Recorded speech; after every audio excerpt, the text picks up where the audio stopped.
Hello everyone, welcome to JM academy. NCLEX R N question സീരീസിന്റെ ഒന്നാമത്തെ video ആണിത്. ഇന്നത്തെ വീഡിയോയിൽ ഡയബറ്റിസ് ഇൻസിപ്പിഡസ് എന്നൊരു ടോപ്പിക്കാണ് ഞാൻ എടുത്തിരിക്കുന്നത്. ഇതിനെ റിലേറ്റ് ചെയ്തിട്ടുള്ള ഒരു ക്വസ്റ്റ്യനും ഡയബറ്റിസ് ഇൻസിപ്പിഡസ് എന്താണെന്നുമുള്ളതിന്റെ ഒരു ഡീറ്റെയിൽഡ് വീഡിയോ ആണിത്. അപ്പോൾ നമുക്ക് വീഡിയോയിലേക്ക് കിടക്കാം. ഓക്കെ, അപ്പോൾ നമുക്ക് ആദ്യം തന്നെ ക്വസ്റ്റ്യൻ ഒന്ന് വായിച്ചു നോക്കാം.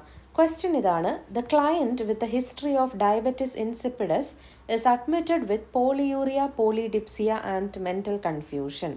ഡയബറ്റിസ് ഇൻസിപ്പിഡസ് ഹിസ്റ്ററി ഉള്ള ഒരു patient polyurea, polydipsia and mental confusion ആയിട്ട് അഡ്മിറ്റ് ആയിരിക്കുകയാണ്. The priority intervention for this client is. അപ്പോൾ ഈ ക്ലയൻറ്റിന് വേണ്ടിയുള്ള പ്രയോറിറ്റി ഇൻ്റർവെൻഷൻ എന്താണെന്നാണ് നമ്മുടെ ക്വസ്റ്റ്യൻ. ഒന്നാമത്തെ option measure the urinary output. അപ്പം യൂറിനറി ഔട്ട്പുട്ട് മെഷർ ചെയ്യുക. രണ്ടാമത്തത് വൈറ്റൽ സയൻസ് ചെക്ക് ചെയ്യുക. മൂന്നാമത്തത് ഫ്ലൂയിഡ് ഇൻടേക്ക് കൂട്ടാനായിട്ട് എൻകറേജ് ചെയ്യുക എന്നുള്ളതാണ്. നാലാമത്തത് ക്ലയൻറ്റിൻ്റെ വെയിറ്റ് ചെക്ക് ചെയ്യുക എന്നുള്ളതാണ്. അപ്പോൾ നമ്മളോട് ഇൻ്റർവെൻഷൻ എന്നല്ല ചോദിച്ചിരിക്കുന്നത്, പ്രയോറിറ്റി എന്താണെന്നാണ്. അപ്പം ഇമ്പോർട്ടൻ്റ് ആയിട്ട് നമ്മൾ ആദ്യം ചെയ്യേണ്ട ഒരു ഇൻ്റർവെൻഷനാണ് കണ്ടുപിടിക്കേണ്ടത്, അല്ലേ?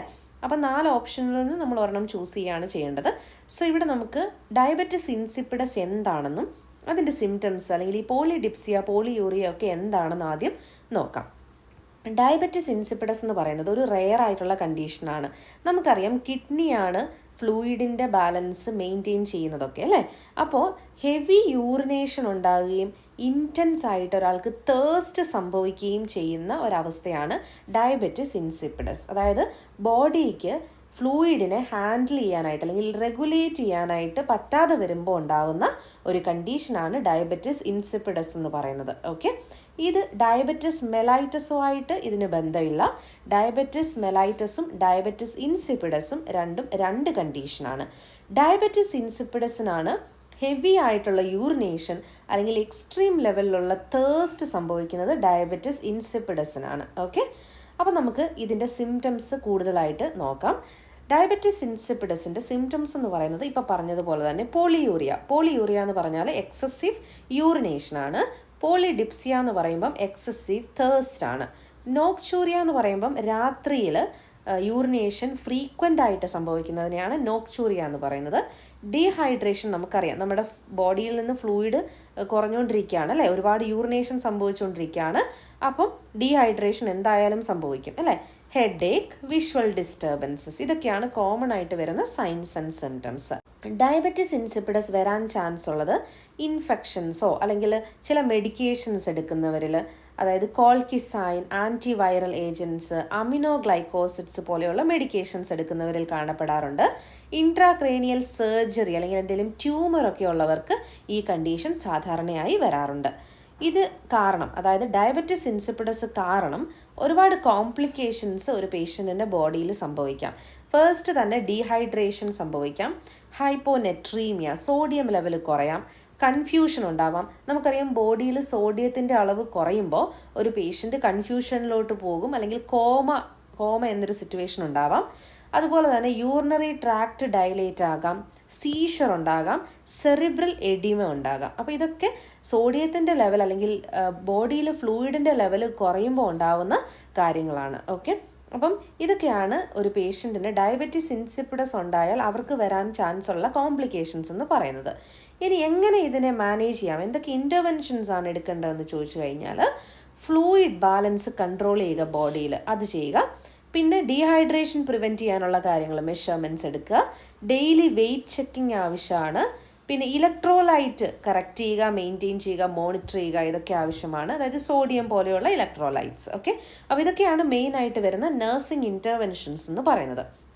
ഓക്കെ, അപ്പോൾ ഇവിടെ ഈ പേഷ്യൻറ്റിന് നമുക്ക് മനസ്സിലായി പോളിയൂറിയ, അതായത് excessive urination, excessive thirst and mental confusion ഉണ്ട്, അല്ലേ? ഇത് മൂന്നും നമ്മൾ ഡയബറ്റിസ് ഇൻസിപ്പിഡസിൻ്റെ സിംറ്റത്തിൽ കണ്ടതാണ്.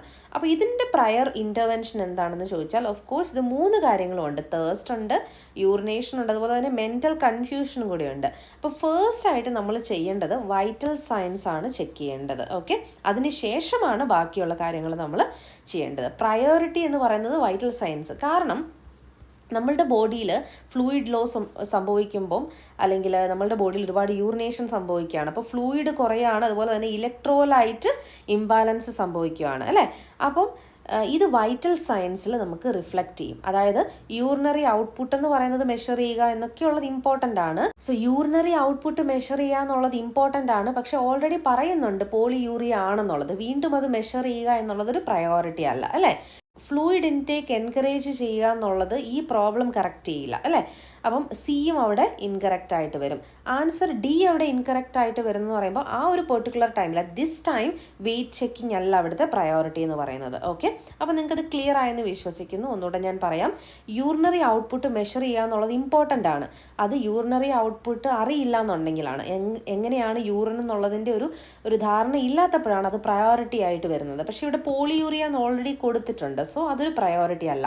പിന്നെ നമ്മളുടെ പോളിയൂറിയയും പോളിഡിപ്സിയും മെൻ്റൽ കൺഫ്യൂഷനും ഒക്കെ വൈറ്റൽ സയൻസിനെ ബാധിക്കുന്ന റിഫ്ലക്റ്റ് ചെയ്യുന്ന കാര്യമാണ്.